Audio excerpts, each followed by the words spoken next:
என்னை பார்த்து குறைக்கிற நாய் தான் நான் கல் எடுத்து அடிக்க முடியும். என்ன கடிக்கிற பாம்பை தான் நான் தடி எடுத்து அடிக்க முடியும். நீங்க ஏன் அந்த பாம்பு அடிக்கல இந்த நாயை அடிக்கலன்னு கேள்வி கேட்டா நான் இப்படி அதுதாங்க. நான் என்னை சார்ந்த சமூகம், நான் சார்ந்த சமூகம், நான் வாழக்கூடிய சமூகம் எனக்கு எதிராக இருக்குன்னு நான் சொல்றேன். நீ ஏன் இன்னொரு சமூகத்தை பத்தி பேசலன்னு கேட்கறதுங்கிறது ரொம்ப ஃபூலிஷான கொஸ்டின். இது நான் கிறிஸ்தவன் இல்லை, நான் முஸ்லீம் இல்லை, நான் வந்து பார்சி இல்லை, நான் சீக்கியன் இல்லை. அந்த மதங்களில் என்ன இருக்குன்னு எனக்கு தெரியாது. நான் வாழக்கூடிய சமூகத்தில் எனக்கு எதிரான கொடுமைகள் இருக்கு, வன்கொடுமைகள் இருக்கு, இழிவுகள் இருக்கு. என்னை சார்ந்த பெண்கள் கொடுமைப்படுத்தப்படுறாங்க, வன்கொடுமைக்கு உள்ளாகிறாங்க, இழிவுக்கு உள்ளாகிறாங்கன்னு நான் சொல்றேன். அதுல இருக்குன்னா அந்த சமூகத்தில் பாதிக்கப்படுறவங்க கேட்பாங்க. இஸ்லாம் சமூகத்தில் கொடுமைகள் இருந்தா இஸ்லாம் சமூகத்தில் பாதிக்கப்படக்கூடியவர்கள் கேட்பார்கள். அதை வந்து நான் சொல்லணும்னு அவசியம் எனக்கு இல்லை. அதுக்கான தேவை எனக்கு இப்ப எழல. இது வந்து டிஸ்ட்ராக்ட் பண்றவுடைய ஒரு முயற்சி. இது வந்து திசை திருப்பு முயற்சி.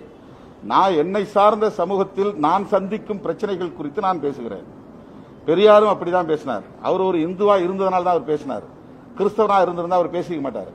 அம்பேத்கர் அதனால தான் பேசினார். அவர் ஒரு இந்துவா இருந்ததால் தான் பேசினார். மகாத்மா பூலே இந்துவா இருந்ததனால தான் பேசினார். ராஜாராம் மோகன் ராய் இந்துவா இருந்ததனால தான் உடன்கட்டை ஏறும் வழக்கத்துக்கு எதிராக, பாலிய விவாகத்துக்கு எதிராக போராடினார். ஏன் ராஜாராம் மோகன் ராய்க்கு எதிராக நீங்க பேசுங்க. ஆரிய சமாஜத்தை உருவாக்கின தயானந்த சரஸ்வதி சுவாமிகளும் வந்து ஒரு அடிப்படை தீவிரமான இந்துத்துவவாதி தான். ஆனா இந்து மதத்தில் இருந்த சீர்கேடுகளை கண்டிச்சார். அவர் அதை அந்த சீர்கேடுகளை வந்து தவிர்க்கணும்னு சொன்னார். ஏன் அவங்கள பத்தி இவங்க பேச மாட்டேங்கிறாங்க? நாத்ராம் கோட்சே பத்தி பேசுறவங்க, வீர சவாக்கரை பத்தி பேசுறவங்க ஏன் ஆரிய சமாஜத்தை உருவாக்கின தயானந்த சரஸ்வதி சுவாமிகளை பத்தி ஏன் பேசுறதில்ல? அல்லது விவேகானந்தருடைய பிரச்சனை கூட ஏன் அவங்க பேசுறதில்ல? அவரும் அடிப்படையான ஒரு ஹார்ட் கோர் இந்துத்துவ போர்ஸ் தான். அவர் அடிப்படைவாதி தான். அவர் இந்து அடிப்படைவாதி தான். அவர் இந்து மதத்தில் உள்ள சீர்கேடுகளை சுட்டி காட்டினாரா இல்லையா? ஏன் அவங்க பேச மாட்டேங்கிறாங்க? வீர சவார்கரை உயர்த்தி பிடிக்கிறாங்க. ஏன்னா மனுஸ்மிருதியை வந்து இந்த நாட்டின் அரசியலமைப்பு சட்டமா ஆக்கணுங்கிறது தான் அவங்களுடைய நோக்கம். இந்தியன் கான்ஸ்டிடியூஷனை தூக்கி போட்டுட்டு மனுஸ்மிருதி இந்த நாட்டினுடைய கான்ஸ்டிடியூஷனா கொண்டு வரணுங்கிறது தான் மோடி அரசினுடைய அஜெண்டா. அதனுடைய வெளிப்பாடு தான் இன்னைக்கு எல்லாம் பேசுறது. ஹாத்ராஸில் நடந்த சம்பவத்துக்கு யோகி ஆதித்யநாத் என்ன சொன்னாரு? தாக்கூர் சாதிக்காரெல்லாம் இப்படிதான் இருப்பான், அதெல்லாம் நீங்க பார்த்து அனுசரிச்சு தான் போகணும். இது எவ்வளவு பெரிய திமிரு! இது இதை பார்த்துல கண்டிக்கணும். தாக்கூர் சாதிக்காரன் வந்து 4 பேர் சேர்ந்து ஒரு பெண்ணை வந்து பாலியல் வன்கொடுமைக்கு உள்ளாக்குவான். கொடூரமா வந்து நாக்கு அறுப்பான், முதுகெலும்பு உடைப்பான், பிடரி எலும்பு உடைப்பான், கொடூரமா கொலை பண்ணுவான். அதுக்காக வருந்தாம, வேதனைப்படாம, கவலைப்படாம, அதுக்கு மன்னிப்பு கேட்காம அதை நியாயப்படுத்துறவங்க வந்து இந்த நாட்டினுடைய முதலமைச்சராக இருக்கிறான்னா எவ்வளவு மோசமான சக்திகள் கையில் இந்த அரசியல் அதிகாரம் இருக்கு. அவன் அப்படி பேசுறதுக்கு எது இங்க இடம் கொடுக்குது? மனுஸ்மிருதி தான் இடம் கொடுக்குது. அதையா இவங்க யாரும் கண்டிக்கல? அதனால இஸ்லாத்துல என்ன இருக்கு, கிறிஸ்தவத்துல என்ன இருக்குன்னு என்கிட்ட கேட்க வேண்டாம். நான் இஸ்லாமியன் இல்ல, நான் கிறிஸ்தவன் இல்ல. இந்த சமூகத்தில் எனக்கு சமூக அடையாளம் ஒன்று இருக்கு, ஒரு சோசியல் ஐடென்டிட்டின்னு ஒன்று இருக்கு. எனக்கு இந்துன்னு தான் சொல்றாங்க, என் சர்டிபிகேட்ல இந்துன்னு தான் இருக்கு. என் வாழ்க்கை, நான் வாழக்கூடிய வாழிடத்துல இந்த மாதிரியான கொடுமை இருக்கு. எனக்கு தனி ஹேபிடேஷன் இருக்கு, வாழிடம் இருக்கு. எனக்கு தனி சுடுகாடு இருக்கு. எனக்கு தனி டீ கடை இருக்குது. நான் ஒரு குளத்துல இறங்க முடியல, ஒரு கோயிலுக்குள்ள நுழைய முடியல. இந்த மாதிரியான கொடுமையில சந்திச்சுட்டு இருக்கும்போது இதுக்கெல்லாம் எது காரணம்னு பார்த்தா மனுஸ்மிருதி காரணம்னு தெரியுது. அதனால மனுஸ்மிருதியை வந்து நான் சொல்றேன். நான் ஏன் வந்து கிறிஸ்தவத்தை பத்தி பேசணும்? நான் ஏன் இஸ்லாத்தை பத்தி பேசணும்?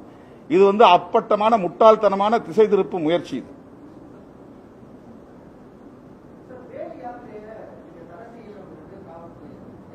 நவம்பர் 6ல இருந்து டிசம்பர் 6ன்னு பிக்ஸ் பண்ணிருக்காங்க. ஏன் டிசம்பர் 6 பிக்ஸ் பண்றாங்க? டிசம்பர் 5ல முடியுங்க, இல்ல டிசம்பர் 4ல முடியுங்க. 2 நாள் முன்னாடி நவம்பர் 1ல ஆரம்பிச்சு டிசம்பர் 1ல முடியுங்க. இப்ப நோக்கம் இருக்கு. டிசம்பர் 6 வந்து இஸ்லாமியர்கள் வந்து அன்னைக்கு பாபர் மசூதி இடிப்பு நாள் அன்னைக்கு வீதிக்கு வந்து நீதி கேட்கறாங்க. ஒவ்வொரு ஆண்டும் ஜனநாயக முறைப்படி மறக்க முடியுமான்னு கேள்வி எழுப்புறாங்க. அந்த தினத்துல நீங்க வந்து போய் முடிக்கிறீங்கன்னா இப்ப நோக்கம் என்ன? வட இந்திய மாநிலங்கள்ல இப்படி யாத்திரை நடத்தி எல்லா இடங்களையும் வன்முறையை தூண்ட மாதிரி தமிழ்நாட்டை வந்து வன்முறை காடாக்கணுங்கிறது அவங்களுடைய நோக்கமா இருக்கு. யாரு? இந்து சமூகத்துக்குள்ள, தமிழ் சமூகத்துக்குள்ள மதவெறியை தூண்டுகிற முயற்சியை நான் அடையாளம் அம்பலப்படுத்துறேன். நான் இஸ்லாமியர்களுக்காக இதை கேட்கல. தமிழ்நாட்டை வன்முறை களமாக்குகிறார்கள், தமிழ்நாட்டை வன்முறை காடாக்க விரும்புகிறார்கள். சமூக நீதிக்காக போராடி இருக்காங்க. இந்த 2 விஷயத்துல பெண் உரிமைக்காக போராடி இருக்கிறாங்களா? வன்கொடுமைகளுக்கு எதிராக போராடி இருக்கிறாங்களா? தமிழ்நாட்டில் எத்தனை ஆணவ கொலைகள் நடந்திருக்கு, கண்டனம் தெரிவிச்சிருப்பாங்களா? எத்தனை சாதி கொடுமைகள் நடந்திருக்கு, எத்தனை கிராமங்கள் சேரி சூறையாடப்பட்டிருக்கு, அதாவது கண்டனம் தெரிவிச்சிருப்பாங்களா? விஜய் வந்து இந்து மதத்தை புண்படுத்திட்டாரு, விஜய சேதுபதி இந்து மதத்தை புண்படுத்திட்டாரு, சூர்யா வந்து இந்து மதத்தை புண்படுத்திட்டாரு, சூர்யா பொண்டாட்டி வந்து இந்து மதத்தை புண்படுத்திட்டாங்க, வைரமுத்து இந்து மதத்தை புண்படுத்திட்டாரு, சுரேந்திரன் வந்து இந்து மதத்தை புண்படுத்திட்டாரு, நெல்லைக்கண்ணன் இந்து மதத்தை புண்படுத்திட்டாரு, திருமாவளவன் இந்து மதத்தை புண்படுத்திட்டாரு. இதுதானே அரசியல் பண்ணிட்டு இருக்காங்க 2 வருஷமா. வேற என்ன போராட்டம் நடத்திருக்காங்க? வறுமையை ஒழிக்கிறது போராட்டம் நடத்திருக்காங்களா? விவசாயத்துக்கு போராட்டம் நடத்திருக்காங்களா? அல்லது மீத்தேன் எதிர்த்து போராட்டம் நடத்திருக்காங்களா? நீட்டுக்காக போராட்டம் நடத்திருக்காங்களா? அல்லது சமூக நீதிக்காக போராட்டம் நடத்திருக்காங்களா? ஓபிசி மாணவர்களுக்கு 50 விழுக்காடு வேணுங்கிறதுக்காக போய் மோடியை பிரதமரை பார்த்து மனு கொடுத்திருக்காங்களா? இந்த அரசு பள்ளி மாணவர்களுக்கு 7.5% கொடுக்கணுங்கிறத பத்தி ஏதாவது மனு கொடுத்திருப்பாங்களா? ஆக்கப்பூர்வமான வேலை என்ன செஞ்சிருக்காங்க? பிள்ளைங்க கையில புத்தகத்தை கொடுத்ததால வேலை கொடுக்குறோம், சூழம் கொடுக்குறோன்னு மதவெறியை தானே தூண்டுறாங்க. அப்பட்டமான ஒரு மதவெறி அரசியலை செய்யும் போது எப்படி அதை அம்பலப்படுத்தாம இருக்க முடியும்? அதனால வேல் யாத்திரைக்கு வந்து அனுமதி கொடுக்க கூடாது. அது வந்து திட்டமிட்டு வன்முறையை தூண்டுவதற்கான ஒரு முயற்சி, மதவெறி அரசியலை விதைப்பதற்கான ஒரு முயற்சி, திட்டமிட்டு இந்துக்கள் அல்லாதவர்கள் இந்த தமிழ் சமூகத்தை கூறு போடுறதுக்கான முயற்சி. இது பிற மாநிலங்களில் வெற்றி பெற்றிருக்கலாம், தமிழ்நாட்டில் வெற்றி பெறாது. அதை விட மாட்டோம்.